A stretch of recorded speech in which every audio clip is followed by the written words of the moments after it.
What's up, y'all? It's your boy Vinnie-Dangerous, and I'm back with another installment of Dangerous Minds, a bonus episode because of the delay that it took for you guys to get last week's episode. I decided to give you another one right after the Michael Jackson debate, which we talked about last week. You know, just kind of like as a make good because of the delay. And then after that, we're going to keep going every other week like usual, starting from now till the Sunday after now. But that's not the only reason why I'm doing this episode right now. Because this nigga has been getting on my last nerve with his antics this past week. I just felt like I had to address it, and I just couldn't let this slide no more. This episode is called My Beef with Kodak Black. I haven't done a My Beef episode since the My Beef with Cam Newton episode because either nobody's pissed me off to the point where it felt like it was warranted, or they would be too easy of a target, like a Donald Trump. And I already gave Kanye his due for last year. But the antics of this dude this week has really compelled me to speak about it. And it's some shit that I just really can't let slide personally without saying anything. So starting off, it made me start to think about it because it was really implanted in me because of the J. Cole GQ cover release. And personally, you know, the stuff the dude was wearing during that shoot wasn't exactly something that I would put on. Nothing that really appealed with me, but I'm not really that focused on what somebody else is wearing, so it really didn't bother me. But you know, there's a lot of people that use that as another opportunity to take a dig at a rapper like J. Cole. And you know, it was a lot of posts like, you know, oh, this is your GOAT, or my favorite rapper would never. And it's a lot of dudes that usually take the opportunity at any point to take a shot at a rapper like a J. Cole or Kendrick or Big Crit or whoever you could say that really does do lyrical shit, right? And art is subjective, to each his own. But you know, it's funny because they can't really diss you on what you do. They have to nitpick other shit, because if the fact that you actually rap, they can't diss the fact that you rap, because that you're actually good at what you do.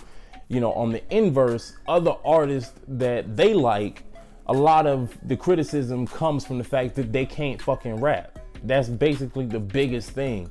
And one such example is a Kodak Black, because I look at the parallels of, you know, this whole situation where people are trying to nitpick because I don't know when what you wear. Like, I know fashion is part of hip hop, but I didn't know that what you wore took away from your lyrical ability and the fact that you can fucking rap.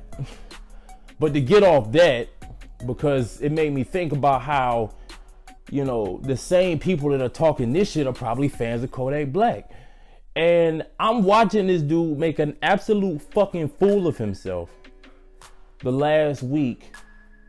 And it's really just the parallels of that alone. The dissing of J. Cole and the fact that motherfuckers will cape for somebody like Kodak Black pisses me off.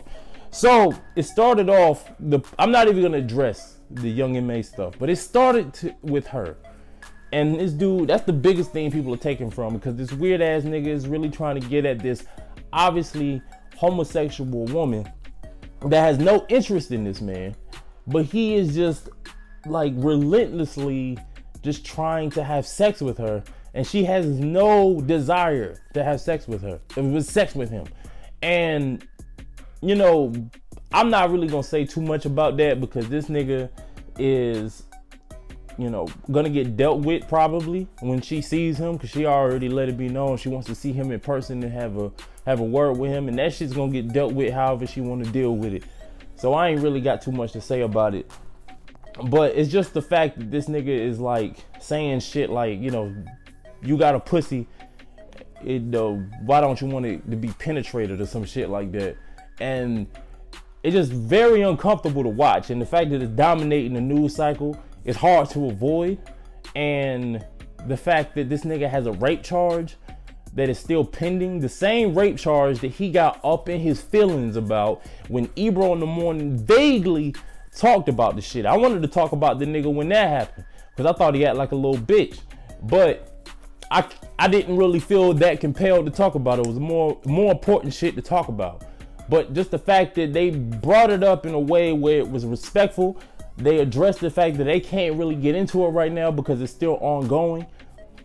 But if you are an innocent man, they want to bring you back to the show, or even if you're not, but if they want to bring you back to the show so you can address this, maybe you learn from it. Maybe you want to just talk about it, how you can, like, guys can avoid situations like that.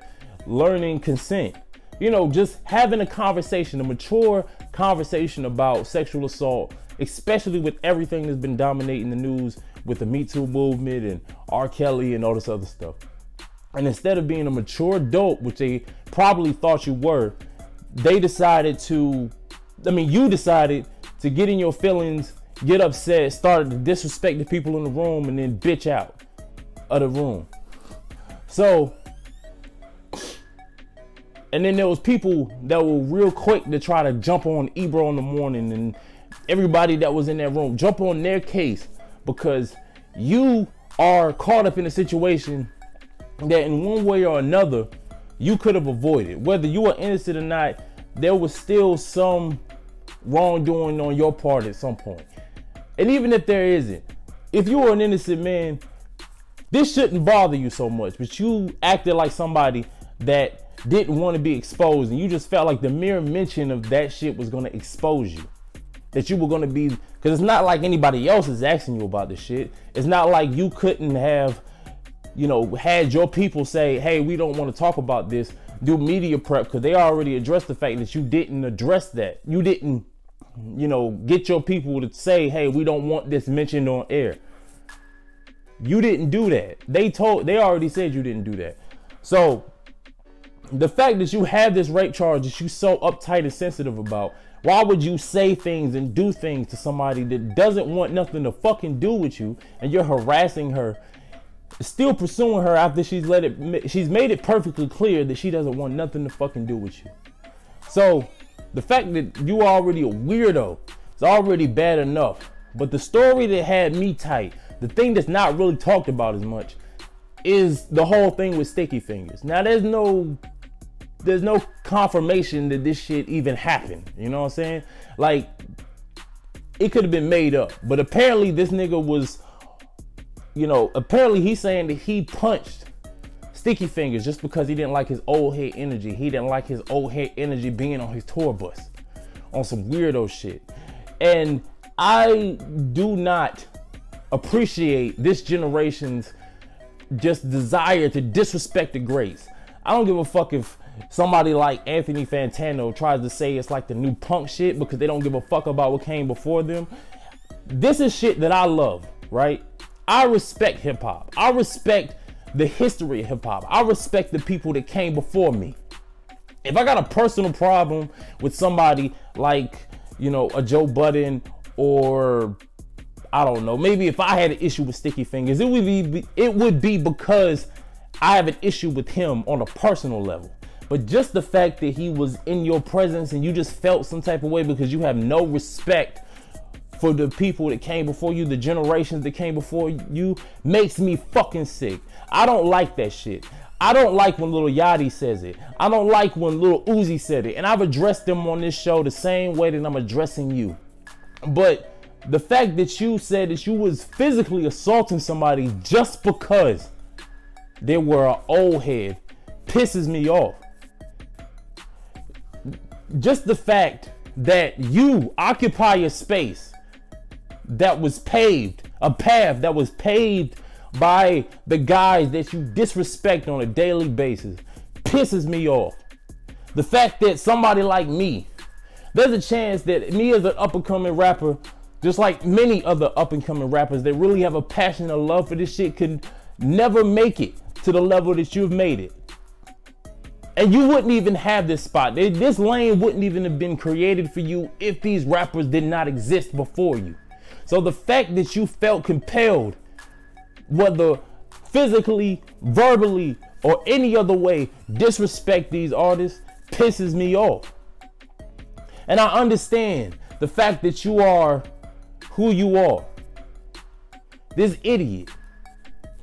The fact that you are this guy that is barely coherent in your music or in your interviews, that creates antics to just keep yourself relevant. You do not belong in this spot. And I'm never really usually the person to just come out and say, like, this person shouldn't be in the position they're in right now. But I wholeheartedly feel that way about you. Even more so than I felt about Tekashi 6ix9ine. And we see how he ended up. But it's just something on a moral level with me, on a personal level with me. The fact that you occupy a space in the genre that I love, the genre that I'm passionate about, the only thing that I see myself doing, because it's the only thing that I want to do, the only thing I've ever wanted to do, was be a part of this music industry and be a hip hop artist.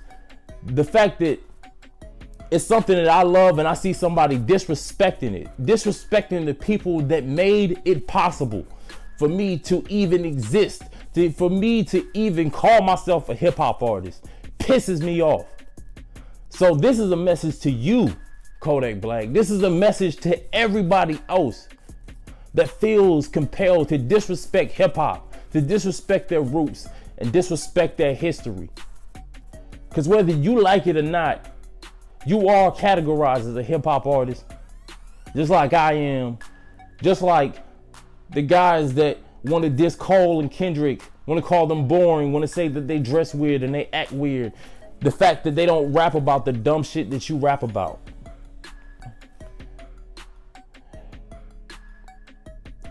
With all that being said, I think that karma is going to come after you one way or another. I don't wish that on you, but I just feel like it is coming for you. Because nobody can be this disrespectful and continue to thrive in this shit. So, I'm gonna pray for you, but I do not respect you. I couldn't hold my tongue anymore about this situation because I respect Onyx and I respect other artists like them. I respect the generation that came before me. I respect the history of hip hop, and that you clearly do not respect. So that's my problem with you. And that's why I'm gonna end it. Vinnie-Dangerous out.